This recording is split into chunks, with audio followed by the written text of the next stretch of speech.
Hey everybody, welcome to the 1220 podcast. I'm your host, Omar Villalobos, and we have a special guest here, Brisker.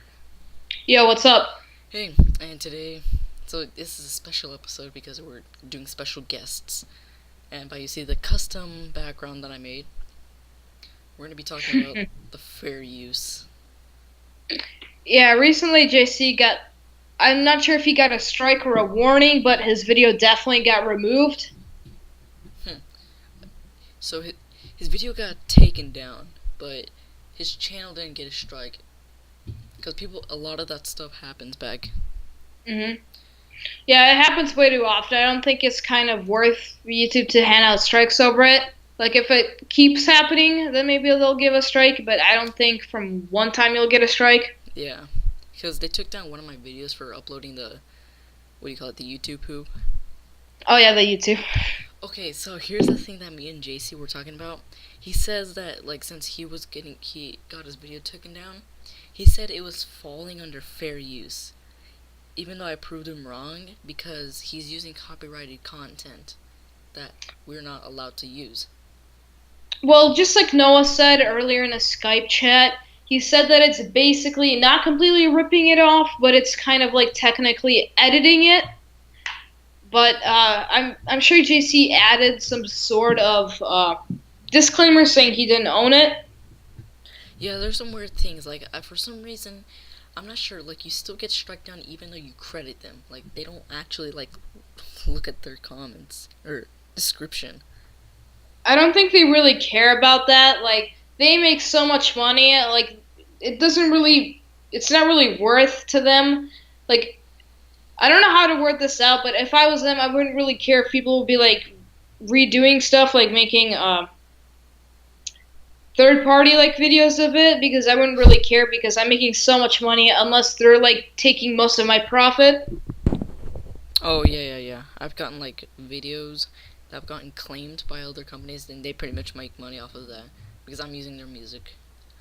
But honestly, Yeah, I that's pretty much don't care. Like, I pretty much don't care about it. yeah, I don't really use YouTube as a income source. I plan to, but currently with like 400 subscribers, I don't think it's really like possible, and I'm not getting enough views to really get a good. Like, I get about 8 cents around a month because not all of my videos are monetized because most of my videos have like songs and stuff. Oh, yeah. Personally, like, this is my opinion, like, so don't take this wrong, but to be very honest, YouTube, I personally think it's, like, a very bad way to make money. Agreed, unless like you're like PewDiePie or Keemstar and you make like 300,000 around a year. But Oh, a I year. don't think PewDiePie makes, like, 400,000 a month. around there. I There's like a channel that does like how much money YouTubers make like a year, and Keemstar gets like 300,000, and most of the money that gets taken away from them, like PewDiePie is like estimated to make like 14 million a year, but like his partnership takes away 6 million, and then YouTube revenue takes away like 3 million and stuff, and that's crazy. That's still way too much. Yeah, that's way too much for a small channel. Well, it's not a small channel, but It's the biggest. yeah. And about the, what do you call it, the vid bit? Oh yeah, I don't think. I think Noah said something about them like making some sort of like vidbit system where you can make money, but I kind of think that's way too ahead of time currently. And personally, I wouldn't prefer vidbit because, like, I mean, come on, it's only like a couple thousand people, while YouTube is around hundreds of millions. Agreed. Yeah, around Like, there. it's good that vidbit exists because there's a small community. Like, I understand like everyone knows each other, and that's very good because that just feels way better. It feels like an actual community, and like YouTube, like there's so many people. So I'm Yeah, guessing like I'm guessing VidBit is like a refuge for people that kind of like want to get away from YouTube. yeah, cause like you can't really call them communities in YouTube, like gaming and all that crap, because like there's way too much to handle. People, Yeah, yeah, you could practically call it like like each country.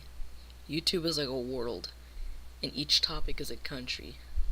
Yeah, I kind of like Vidbit on one part. I like how it's not a battle to the death for everything. And Vidbit drama, like there's a channel called like Vidbit drama or something, and it's like the drama thing, and I'm like, oh my god, people are like, it's funny how drama spreads to everything. If something's infected, then it's like the flu. But 10 times worse. Ten So, times swine worse. flu. Yes. Yeah. Very awkward. Uh, so Vidbit, what else? What else are there some pros to there? Vidbit does. I think no one knows the owner of Vidbit. He said that he like got contact with the owner, Huh. and now it like got noticed by like many people. There's like a person named Spider Man or something. He does like Spider Man vlogs or something. Hmm. Not vlogs, like uh, he just talks to the camera. He hosts like a talk show and stuff, basically like 1220, but he doesn't really invite people Oh, to it. yeah. He just like talks about random stuff. So, I was at a, like, about the wedding thing I was at. Yeah. Me and my friend, or my cousin, we were talking about, like, how, what do you call it? They were thinking about getting his friends to do videos with us. Oh, Like a whole group of friends. Because they showed him, so my cousin showed this girl how to basic, and it was the best reaction ever. Like it was all normal, like how to basic video, and then suddenly, like it goes to it collapses and like all the crazy egg throwing and all that crap, and her mhm. reaction made him laugh. It was so funny, and he told me about his dad, like how he's really good at drawing. Like if you could send me some pictures, I could like show it up on the screen. It's really cool. That's good. What else? Noah actually also stated that. Here, give me 1 second. I need to check through the chat earlier today. Oh yeah, I forgot. There's always that time period where I tell him to check out one of your channels. So go check out his channel and his Twitter. And yeah, So Noah recently moved to Cambridge. That's kind of Cambridge. interesting. Yeah, the UK. Like on the past podcast, Yeah, like the you said whole. that there's no. Yeah, it's pretty much the whole episode is about that. Yeah, just welcome to UK. Welcome to the UK. Yeah. Like before I joined this call, me and JC and Noah like joined for a little bit, but then he like left because it's like 5 in the morning, Cambridge. Oh So yeah, I like, forgot. This is kind of messes up like the schedule now, because now that he lives on the other side of the world, he's 6 hours ahead of me. yeah, that's awful. But like he stays up pretty late. Yeah. I don't think. I think he's still used to the American, not the American, like the Central Time Zone, Yeah. because that's in the zone he lived in. So I'm sure he's still used to it. I'm sure, but like when school rolls, oh my god, I can't speak today. When school rolls around on Monday, I'm sure he's going to have to like get used to the Cambridge schedule. Yeah. Let's see what else. Something about that. About the 6 hours thing. So pretty much when I woke up, it was like 10, and when I checked, Cambridge is like, well, technically, Cambridge wasn't on my phone for time zone, so I had to use London, even though it's the same thing. And I checked, it was like already 4 o'clock in the afternoon when I woke up. It's crazy. Yeah, I wonder if the Cambridge time zone is the same for Moscow. No, Moscow's like way ahead. Like it's further. Yeah, it's like 2 hours ahead. Yeah. They have like really interesting time zones too. Yeah, I'm going to go to Moscow next summer, and I'm gonna like vlog like hell there. I'm gonna go to Spain, Germany maybe, if to visit my dying grandfather. What else? I might visit Mongolia for Mongolia. for a Mongolia. trip. Is it Maybe Mongolia? China. China. China. I personally don't even think China's even a good country. Yeah, like you just walk in. I know It's this is a little bit pollution. racist, but you know those nematodes from SpongeBob, the Yeah. anchovies. The You anchovies. just walk in and they're just like everywhere Oh boy. because like their population's like 1 billion, and Indian has a population of one 1 billion. billion, but doesn't really feel like it. Yeah. Honestly, like they're so polluted over there in China. They throw a bunch of waste into their ocean like every day. Yeah, they like throw like chemicals into their ocean. They don't really care, I think, which I think they should. Like, Yeah, they there's too should. many people. They can't really stop anything. Like 1 billion people, 1 billion lazy-eyed people, which is super racist. I'm sorry about that. Yeah, I'm pretty. I thought they were supposed to be doctors by then. Yeah, Like, Family Guy jokes coming in. I heard that like if you went to Beijing and you spent there 1 day out in the air, it would be equivalent to 20 cigarettes. Wow. 20 cigarettes. And imagine if you smoke there too at that time. It's like literally smoking a hookah for one whole day. Yeah, you're just going to be like And no, I've not you're done going to be that. like a dried up peanut. Like Yeah, pretty much only 10% of the water is actually drinkable there. I don't think they Of the really drink country. water. I think they like drink some sort of I don't know, hmm, like organ blood or something. Like all the dead people, I just like take all the blood out and just drink it. Oh god, that's disgusting. I Yeah, mean, it's already disgusting enough. Only 10% of it is drinkable there, in their country. isn't there like 1% in like the world of drinkable water because everything is like salt now? But like I Oh, heard yeah, that it's been people, like that forever. yeah, I heard that they're starting to like take away the salt from the water in the ocean and they're like turning into like drinkable water. Yeah. But the Uh, process is expensive. yeah. Now we're talking about water now. In fact, let's just talk about that. Yeah, my favorite water, which is like right by me here, let me get it. Smart water. Fiji. It's I Earth's have a most whole bottle expensive of Fiji. water. Yeah, that's like the only water I drink. I have like a whole bottle of Fiji. Here, let me take a big gulp. We're not sponsored. Yeah, this is not paid by Fiji or Smart Water or any expensive water brand. You know, the brand that makes you feel like you're drinking healthier, even though you're pretty much wasting more money by drinking regular water.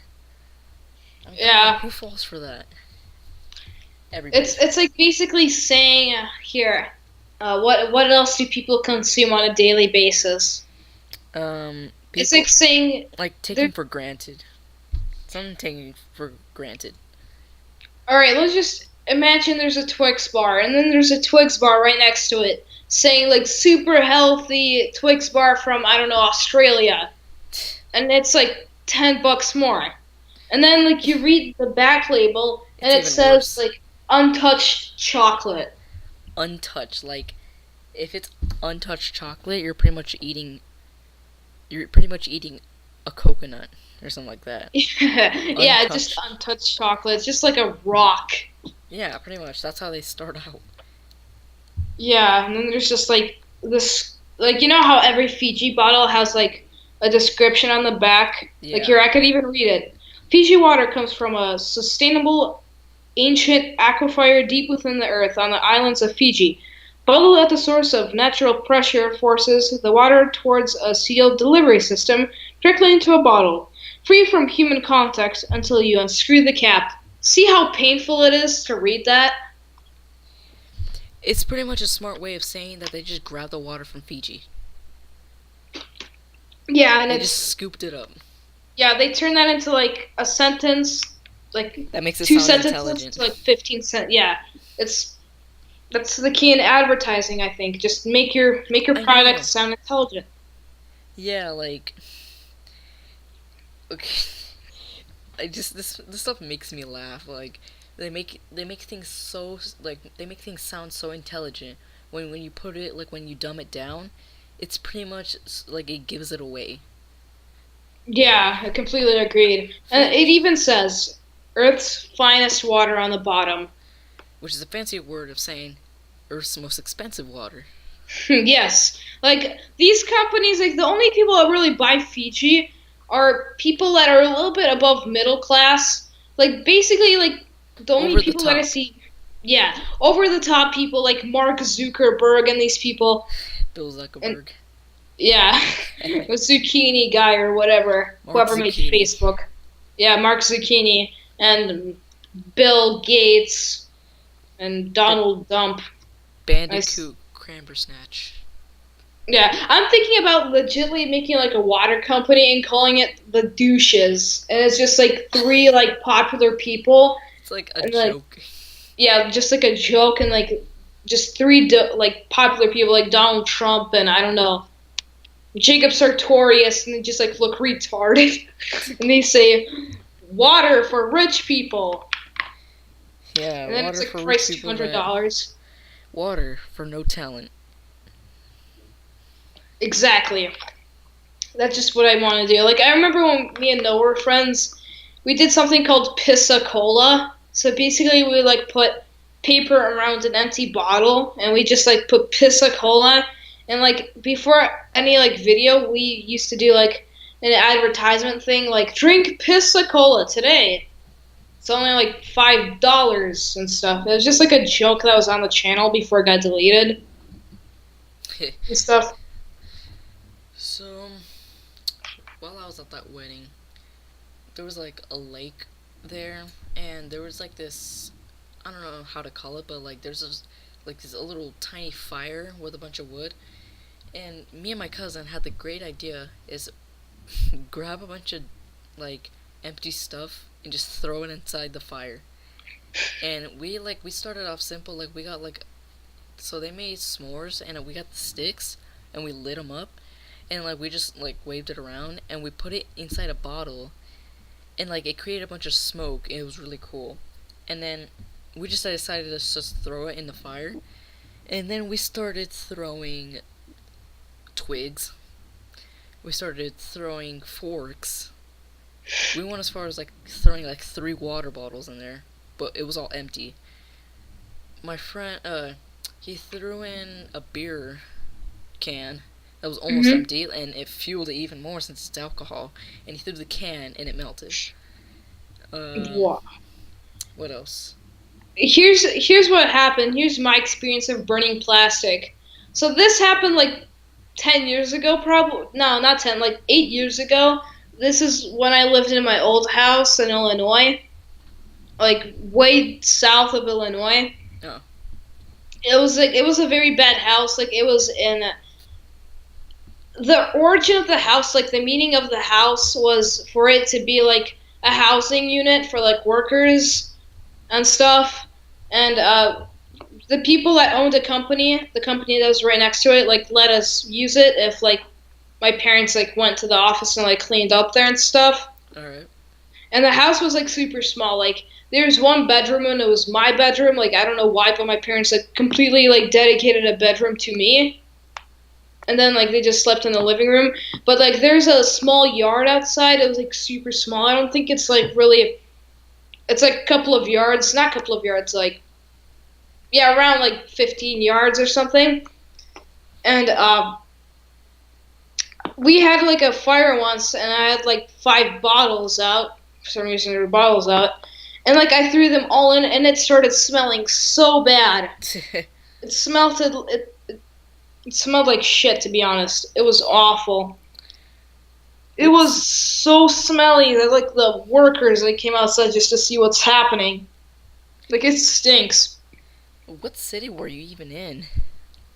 It's called Hebron, Illinois. Oh, where are you now? Right now I am in Wisconsin, like super south of Wisconsin, like right in the corner. Oh, where Noah used to be. Yeah, Noah used to be in. I think Noah used to live in Milwaukee. Yeah. Even though I doesn't make any sense. Like the last time I saw him was like 2 months ago.